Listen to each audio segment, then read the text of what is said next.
નમસ્કાર, હું છું કૃપાલાલ. ખબર ગુજરાતની મહિલા સ્પેશિયલ સિરીઝ ઉડાનમાં આપ સૌનું સ્વાગત છે.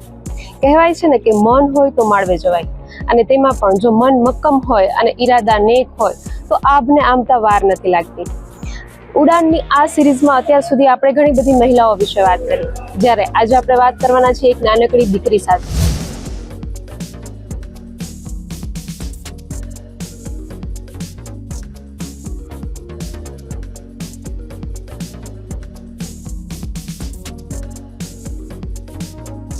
કે જેને અત્યારથી જ પોતાની સફર માટે, સફળતાએ પહોંચવા માટે ઉડાન શરૂ કરી દીધી છે. વાત કરીશું દેવાંશી પાગડાની, કે જે 13 વર્ષની ઉંમરમાં ઘણા બધા અચીવમેન્ટ્સ મેળવી ચૂકી છે. દેવાંશી વિશે વાત કરીએ તો તે ફક્ત એક પુસ્તકીય કીડો નથી, પરંતુ એક મેદાનની યોદ્ધા પણ છે, અને તેનામાં આપણી સંસ્કૃતિની છણાવટ પણ જોવા મળે છે. ત્યારે આવી ત્રિવેણી સંગમ સમાન દેવાંશી સાથે ચાલો વાત કરીએ અને તેમની આ સફર વિશે જાણીએ. ખબર ગુજરાતમાં આપનું સ્વાગત છે દેવાંશી.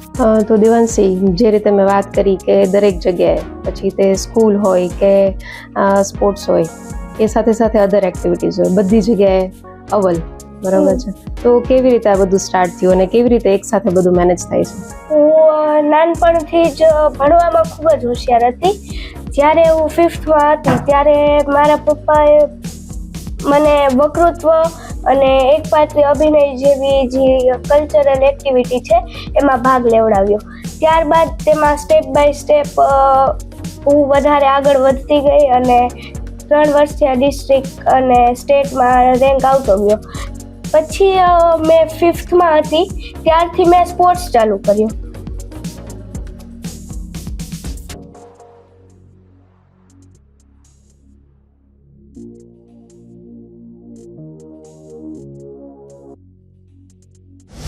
અને તેમાં મારા કરાટેના કોચનો ખૂબ જ સપોર્ટ રહ્યો, જેથી મેં નેશનલ અને ઇન્ટરનેશનલ મેડલો મેળવ્યા.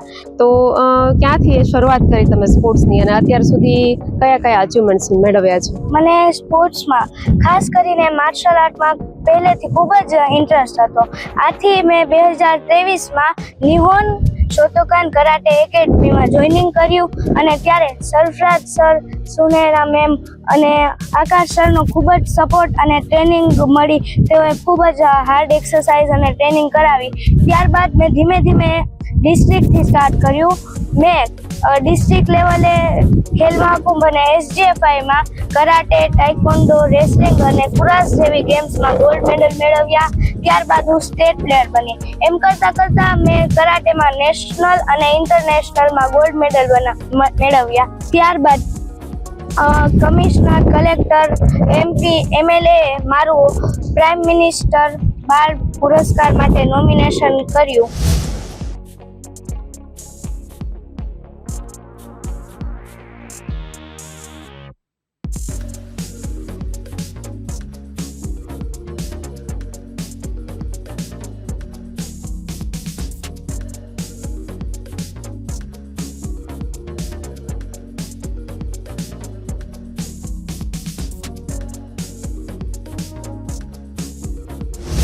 સર, દેવાંશી આપણી સાથે જોડાઈ તો કેટલા સમયથી, અને શું એનામાં તમને પોટેન્શિયલ લાગ્યું, અને અત્યારે જે એને સિદ્ધિઓ મેળવી છે તો કેવી હતી એની તૈયારી?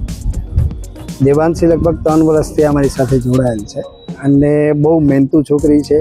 એને જે મહેનત કરી છે, ખરેખર ભગવાનનો એને આશીર્વાદ છે કે પોસિબલ જ નથી ભણતર અને સ્પોર્ટ્સ બે મેનેજ કરવું. દરેક જગ્યાએ એકદમ દ્રઢતાથી અને મહેનતથી, ગમે તેટલી એને ઇન્જરી થઈ હોય કે ભૂખ લાગી હોય, પાણી બી પીવું હોય તો એ સહન કરે. અને આપણે એમ કહે કે બેટા ચક્કર આવી જાય ત્યાં સુધી નહીં કરવાનું, પાણી પી લેવાનું, થોડી રેસ્ટ લઈ લેવાનું, પણ નહીં, જ્યાં સુધી એને આવડે નહીં ત્યાં સુધી તો એ છોડે જ નહીં. અને બહુ જ મહેનતુ છોકરી છે.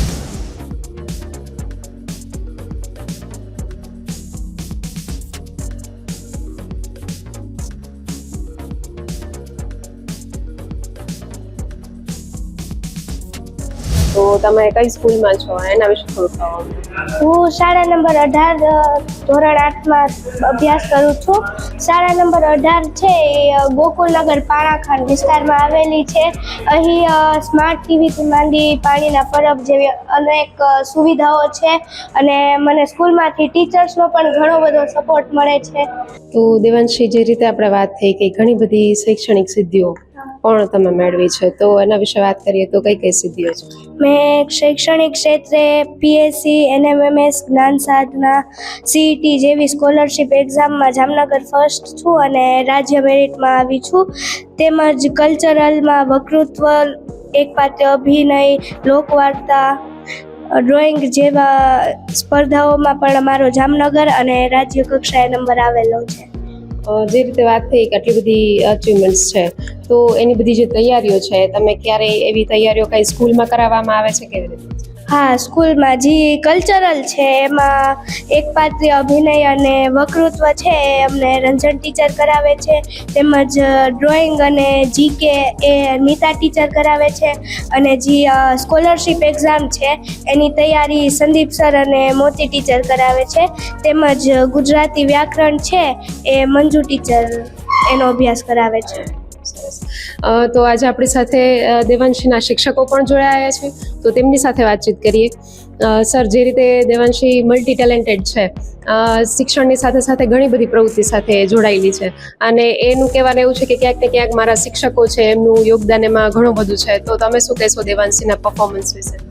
દેવાંશીના વર્ગ શિક્ષક તરીકે હું છેલ્લા 4 વર્ષથી એમનો વર્ગ શિક્ષક છું. હું મારું જે શિક્ષણ ક્ષેત્રે છે હું છેલ્લા 20 વર્ષથી છું, પણ 20 વર્ષમાં મેં ક્યારેય આવી ટેલેન્ટેડ બાળકી છે એ જોઈ નથી કે એને સંપૂર્ણ રીતે 100% છે એ પરફેક્ટ કામ હોય. એ પછી ક્લાસની અંદર વિદ્યાર્થીઓ સાથેનો વ્યવહાર હોય કે પછી શિક્ષણ હોય કે કોઈ પણ જાતની પ્રવૃત્તિ હોય, એનામાં 100% કે એના આખા સ્કૂલના જેટલા પણ બાળકો છે એનામાંથી 100% ગ્રહણ કરી શકે બધી વસ્તુઓ. એક પણ બાબત એવી નથી કે એને બીજા વિદ્યાર્થીઓને છે એ પ્રેરણારૂપ ન બને. તૈયારીઓની વાત કરીએ મેમ, તો ઘણી બધી તૈયારીઓ છે જે સ્કૂલ સમય પછી પણ અમુક થતી હોય છે, તો કેવી રીતે આ બધું બેલેન્સ થાય છે અને કઈ કઈ પ્રકારની તૈયારીઓ અહીંયા સ્કૂલમાં કરાવવામાં આવે છે? અને દેવાંશી વિશે તમે શું કહેશો? દેવાંશી વિશે છે એમાં એ બધું એક્સેપ્ટ કરી લે છે, બીજાને પણ ઘણું બધી હેલ્પ કરી અને એ બીજાને દાખલા કે એવું કાંઈ પણ પ્રશ્ન હોય તો એ એનું સોલ્યુશન કરાવે છે. પછી અમે સ્કૂલ સમય પછી એટલે કે 12:30 થી 1:30 વાગ્યા સુધી ડેઈલી રોકાઈ અને એ સમય દરમિયાન એને આ જુદી જુદી એક્ઝામની તૈયારી કરાવીએ છીએ. પછી બધા જ આખા સ્ટાફ મળી અને આ તૈયારી કરાવે છે અને એની સાથે સાથે રમતગમતમાં પણ અમારે દેવાંશીબેન છે એ કરાટે, પછી કુસ્તી, આ બધામાં પણ ખૂબ જ આગળ પડતી છે. અને એના પપ્પા શરૂઆતમાં જ્યારે નાની હતી ત્યારે એના પપ્પા ના પાડતા કે ના, એનું શરીર એટલું બધું દુબળું પાતળું છે ને તો એ કુસ્તીમાં ને એમાં ન ચાલે. પણ પછી મેં કીધું ના, એને એક વખત મને ટ્રાય કરવા દો. તમે માનસિક રીતે તો એને તૈયાર કરી જ છે પણ એને શારીરિક જરૂરી છે. પછી એને કુસ્તીમાં નાખી અને કુસ્તીમાં દરેક સ્પર્ધામાં એ આગળ પડતી રાજ્ય કક્ષા સુધી ગઈ છે અને સારામાં સારું પરફોર્મન્સ એણે આપેલું છે અને કોઈ વસ્તુ એવી નથી કે જે એમાં ઘટતી હોય. જે રીતે મેમ સાથે વાત થઈ કે દેવાંશીને સ્કૂલ સમય પછી પણ ભણાવવામાં આવે છે અને અમુક બધી છે એ એક્ટિવિટીઝ કરાવવામાં આવે છે, તો આ ધ્યાન ફક્ત દેવાંશી માટે છે કે દરેક બાળકો માટે કરવામાં આવે છે? નહીં, દરેક બાળકો માટે સરખો જ પ્રયત્ન બધા શિક્ષકો કરે છે અને જે છૂટીને જે કંઈ એક્ટિવિટી કરાવીએ, જે કંઈ તૈયારી પરીક્ષાની, એ તમામ બાળકોને કરાવવામાં આવે છે.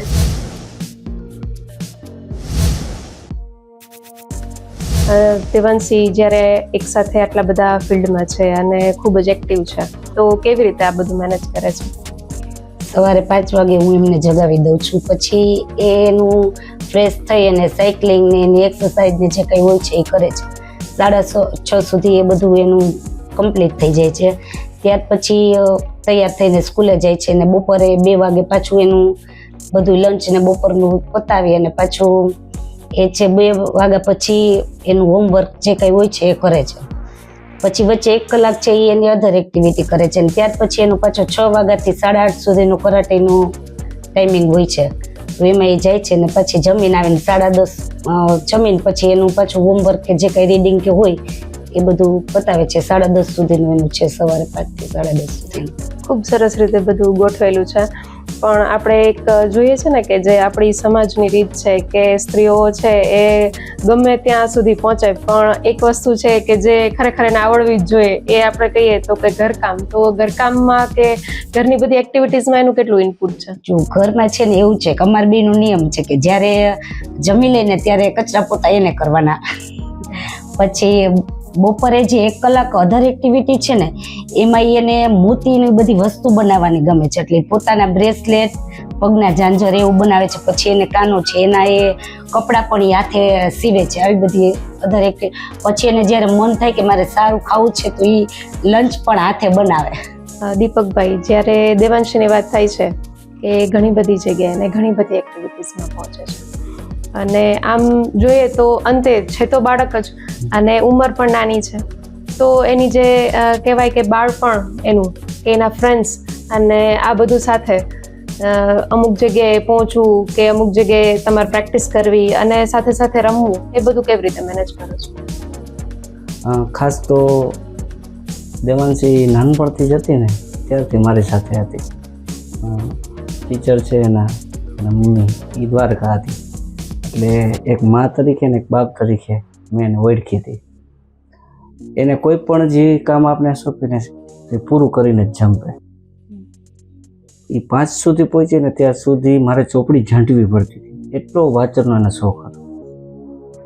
પરંતુ પાછળથી એને જે સ્પોર્ટની ભૂખ હતી, કલ્ચરલ એક્ટિવિટીની ભૂખ હતી, એટલે એ જોઈ અને મેં એવું નક્કી કર્યું કે મારા બંને છોકરાઓમાં ફક્ત શિક્ષણ તરફ નહીં, ગોખેલું જ્ઞાન નહીં, પણ વાસ્તવિક જીવનમાં એને કામ લાગે એવું જ્ઞાન જો આપવું હોય અને સમાજમાં ઉદાહરણરૂપ બનવું હોય, એ જે એક હું પ્રિન્સિપલ હતો. જો મારો સંતાન સરકારી શાળામાં હશે તો બીજા બાળકો, વાલીઓ છે એ એનું અનુકરણ કરશે. એટલે મેં સરકારી શાળામાં દાખલ કર્યો. પછી ખાસ તો એમાં મેં એને જોવા મળ્યું કે ભાઈ એ જે પ્રવૃત્તિ કરતી હતી ને તો એ એના દોસ્તાર એવા જ ગોતે. બરાબર, ધારો કે કરાટે છે તો એની સાથે બેસ્ટ હોય ને એ એના કરાટેના દોસ્તાર. જિલ્લાના વકૃત્વ આખા ભારતમાં એના દોસ્તાર છે. બરાબર, બિહારથી, ઓરિસ્સાથી, બંગાળથી, પંજાબથી લગભગ વિડીયો કોલ આવતો હોય છે. એટલે એ રીતે એનું આખું ગ્રુપિઝમ બને છે.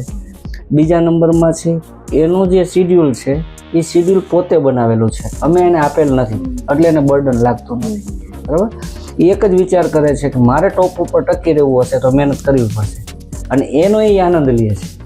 બરાબર, ઘણા આનંદ છે ને સસ્તા હોય છે ને ઘણા આનંદ હાઈ લેવલના હોય છે. આ જે આનંદ ફીલ કરે છે ને એ પોતાની રીતે નક્કી કરેલી છે એની બાઉન્ડ્રી, કે ભાઈ હું આ અચીવમેન્ટ પ્રાપ્ત કરું ને અને એનો જે મેડલ આવે ને એ હું બતાવી, અને તો એટલે એને એવી રીતે, એટલે એ બર્ડન એને લાગતું નથી. બીજા નંબરમાં છે અમારા તરફથી એને ક્યારેય પ્રેશરાઇઝ કરવામાં નથી આવતી કે તારો ફર્સ્ટ નંબર જ આવવો જોઈએ, સેકન્ડ નંબર આવવો જોઈએ. બસ હું તો એટલું જ કહું છું કે તું તારી સિદ્ધિઓને એન્જોય કર. બરાબર, જેટલું ચલાય એટલું ચાલ, પણ તું તારી સિદ્ધિઓને એન્જોય કર. એટલે એ રીતે પણ દેવાંશીનું ખાસ અગત્યનું છે. પછી દેવાંશીમાં એક મહત્વની બાબત એક છે કે એ ડાઉન ટુ અર્થ છે. બરાબર, લગભગ એના આ સોસાયટીમાં, સ્કૂલમાં 700-800 દીકરીઓ છે, કરાટે ક્લાસમાં 140 દીકરીઓ છે, અથવા તો કોઈ પણ જગ્યાએ જાય સ્પોર્ટમેનશીપ, તો એ એકબીજાને મદદરૂપ થાય છે. એ અજાત શત્રુ જેવી છે કે એનો જે હરીફ વ્યક્તિ હોય ને એ પણ એને ચાહવા લાગે છે. એટલે એવી રીતે પણ એનો નેચરગત વસ્તુ સારી છે. અને ક્યારેય મને એવું નથી કીધું કોઈ વસ્તુ માટે એને ડિમાન્ડ કરી છે. એટલે મેં એક જ નક્કી કર્યું છે કે ધરતીના ગમે છેડે તું જઈશ, હું તારી સાથે આવીશ. બીજું આપણે એ પણ જોતા હોઈએ છીએ કે જનરલી મોબાઈલનું દૂષણ એટલું બધું વધી ગયું છે કે ખાસ કરીને આ ઉંમરના જે બાળકો છે એમાં મોબાઈલનું વ્યસન વધુ જોવા મળતું હોય છે. ત્યારે મોબાઈલનો યુઝ કેવી રીતે કરે છે? ખાસ તો મોબાઈલમાં એવી વાત છે કે અત્યારે બાળક છે ને એ ઘરમાં કેદ છે, અને મમ્મી પપ્પા આજીવિકા માટે અથવા તો ધંધા માટે બાળકોને જેટલો પૂરતો સમય આપવો જોઈતો હોય ને એટલો આપી શકતો નથી. એટલે બાળકો પોતાનો ટાઈમ સ્પેન્ડિંગ કરવા માટે અથવા ટાઈમ વિતાવવા માટે આ મોબાઈલનો ઉપયોગ કરે છે. હું આ બેને કાયમી 1 કલાક સામેથી મોબાઈલ આપું છું કે તમે જુઓ, પણ એ મોબાઈલ કેવી રીતે આપવાનો કે કોઈ પણ શબ્દ એના કાને પડે એ એને સર્ચિંગ કરી અને એનું તલસ્પર્શી જ્ઞાન છે, બરાબર, ઊંડાણ સુધીનું જ્ઞાન છે એને ખ્યાલ હોય. એ બીજામાં છે અને દેવાંશી 8મામાં છે, પણ એને આખા વિશ્વની હિસ્ટ્રી, ભૂગોળ, રામાયણ, મહાભારત, બરાબર, અથવા કોઈ પણ ઇસ્યુ છે, જીએસટી છે કે યુદ્ધ છે કે ખગોળ છે, અવકાશીય ઘટના છે, બરાબર, તો એ સર્ચ કરી અને એ એનું નોલેજ મળે, એટલે એને એક એન્જોય મળે અને એના જનરલ નોલેજમાં પણ વધારો થાય, બરાબર. એટલે મોબાઈલનો જો ઉપયોગ કરાવીએ તો એ નોલેજ ક્રિએટ કરવા માટે કરીએ, ખાલી એન્જોય માટે નહીં. આપ બંને વર્કિંગ પેરેન્ટ છો અને 2 બાળકો છે, તો તમે કેવી રીતે બેલેન્સ કરો છો બધું? ખાસ તો એક જ બાબત છે કે ઘરનું છે એ મિસિસ જોવે અને બહારનું છે એ હું લઉં છું. અને બીજા નંબરમાં છે અમારે ક્યારેય એને હું ટ્યુશન કરાવેલું નથી અથવા તો કોઈ હિન્ટ આપવાની પડે નથી. સ્કૂલની અંદર એના જે ટીચર છે, બરાબર, એને જે પૂછી લે છે અને ત્યાંથી જે તૈયારી કરી લે છે, એટલે એ એકેડેમિક અમારા માથે બોજ આવતો નથી. બીજા નંબરમાં સ્પોર્ટમાં જે છે તો તે એના કોચ છે, બરાબર, એટલે ત્યાંથી એ કમ્પ્લીટ કરી લે છે. અને કલ્ચરલ જે એક્ટિવિટી છે, બરાબર, તો એ મોબાઈલમાંથી અથવા તો એના મિત્રો સાથેથી અથવા તો વાંચીને, બરાબર, કાયમી છાપું વાંચતી હોય તો એમાં વાર્તાઓ આવતી હોય એવા, એટલે એમાંથી એ તૈયારી કરી લે છે. આમ તો એની પાસે ઘણી બધી અચીવમેન્ટ્સ છે, પણ આપણે મુખ્ય અચીવમેન્ટ્સની વાત કરીએ તો એ કઈ કઈ છે? ખાસ તો કરાટેની અંદર ઇન્ટરનેશનલ અને નેશનલ ગોલ્ડ મેડલિસ્ટ છે અને કુસ્તી, ટેકવેન્ડો, કુરાસમાં પણ રાજ્ય રમે છે 4. ખાસ તો ગુજરાત શિક્ષણ સચિવ, ગુજરાત સરકારના શિક્ષણ વિભાગ દ્વારા ગુજરાત પ્રતિભાશાળી વિદ્યાર્થી સન્માન અને બેઝ એને મળેલું છે. દિલ્હી ખાતે રાષ્ટ્રીય એવોર્ડ કરાટે બેસ્ટ એથ્લેટિકનો એ પણ એને મળેલો છે. 3જા નંબરની વાત કરી, IMO જેવી પરીક્ષામાં જામનગરમાં છેલ્લા 2 વર્ષ ત્યાં ચેમ્પિયન ઓફ ચેમ્પિયન થયેલી છે. એની 3 મુખ્ય છે. એને કારણે MD મહેતા જિલ્લા વિજ્ઞાન કેન્દ્ર અને ISROના સાયન્ટિસ્ટના હાથે એને ચાઇલ્ડ સાયન્ટિસ્ટ એવોર્ડ પણ મળેલો છે. અને લાયન્સ ક્લબ ઓફ જામનગર, બરાબર, એના સિંહ જેવા વ્યક્તિત્વને કારણે લાયન ગર્લ એવોર્ડ પણ એને આપેલો છે. જે રીતે આપણે જોઈએ છે કે આપના જે બંને બાળકો છે એ સરકારી શાળામાં ભણે છે, તો સામાન્ય રીતે એવું જોવા મળતું હોય છે ક્યાંક ને ક્યાંક કે સરકારી શાળાના શિક્ષકો હોય તેમના બાળકો પણ સરકારી શાળામાં નથી હોતા, જ્યારે આપના બંને બાળકો તેમાં છે. તો શું ક્યારેય દેવાંશીએ એવી ઈચ્છા વ્યક્ત કરી છે કે એને એવું ક્યારેય થયું છે કે પણ મને પણ સારી એવી સ્કૂલમાં જવું છે કે મને એ સારી એવી ફેસિલિટી જોઈએ છે, એવી ક્યારેય એને ડિમાન્ડ કરી છે? ના, એવી ક્યારેય ડિમાન્ડ નથી કરી, પણ મારા તરફથી અને મારા સ્ટાફ તરફથી અમે શાળાનું વાતાવરણ જેવું બનાવી દીધું છે કે પ્રાઇવેટ સ્કૂલને ટક્કર મારે. છેલ્લા 5 વર્ષમાં ખેલ મહાકુંભમાં મારી શાળા ચેમ્પિયન છે, પ્રથમ નંબર મેળવેલો છે. કલા મહાકુંભ, બાલ પ્રતિભા, કલા ઉત્સવ, કલા મહોત્સવ, ગુજરાત સરકારના જે સ્પર્ધા આવે છે એ તમામમાં મારી શાળા અગ્રશાળા હોય છે, એટલે એ ક્યારેય એને એવું લાગુ પડ્યું નથી. અને બીજા નંબરમાં છે એ ખુદ એક્ટિવ છે, એટલે ત્યાંથી એને રિઝલ્ટ મળે છે, એટલે એને કોઈ પ્રશ્ન થયો નથી. અને આ 21 નંબર ગવર્મેન્ટ શાળામાં મોકલ્યો છે, તો આ વર્ષે એને પણ જામનગરમાં 4th IMOમાં અને નેશનલ કરાટેમાં પણ એ બ્રોન્ઝ મેડલ મેળવેલો છે.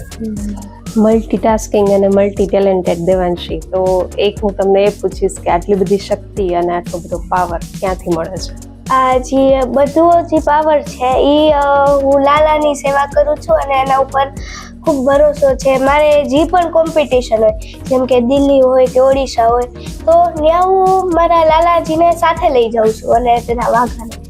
ઓકે, તો લાલુ પણ પધરાયો છે ઘરે? હા. સેવા પણ કરો છો? હા. ક્યાં છે? ચાલો,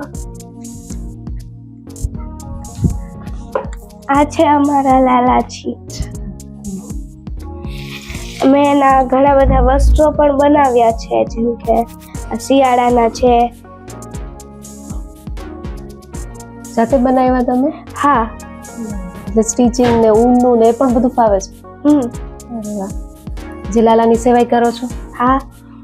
એને લાલાના સાથે લઈ જાઓ ત્યારે તેનું સિંહાસન અને જે આ થોડા વાઘા હોય છે એ અને મુકુટ ને બધું એક બેગમાં નાના બેગમાં કેરી કરી લઉં છું.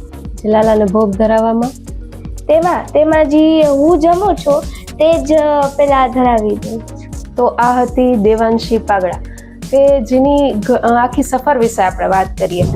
આપણે અત્યાર સુધીમાં મેં જે રીતે વાત કરી કે ઘણી બધી મહિલાઓ વિશે વાત કરી છે, ત્યારે દેવાંશીની ઉંમર ભલે નાની છે, 13 વર્ષની ઉંમરમાં આટલી બધી સિદ્ધિઓ તેને હાંસલ કરી છે, પરંતુ તેનામાં કુશળતા, આવડત અને ધગશ ખૂબ છે. એ ઘણા બધા એમની ઉંમરના બાળકોને એમના જીવનમાંથી ઘણી બધી પ્રેરણા મળે તેમ છે.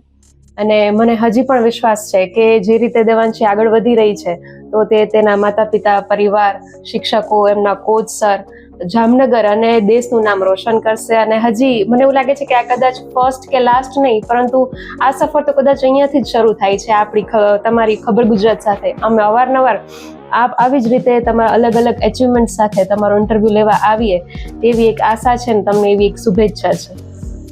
ખબર ગુજરાત સાથે આપ જોડાયા અને અમારી સાથે આ સમય પાસ કર્યો અને તમારી સફર વિશે જાણ કરી, ખૂબ ખૂબ આભાર.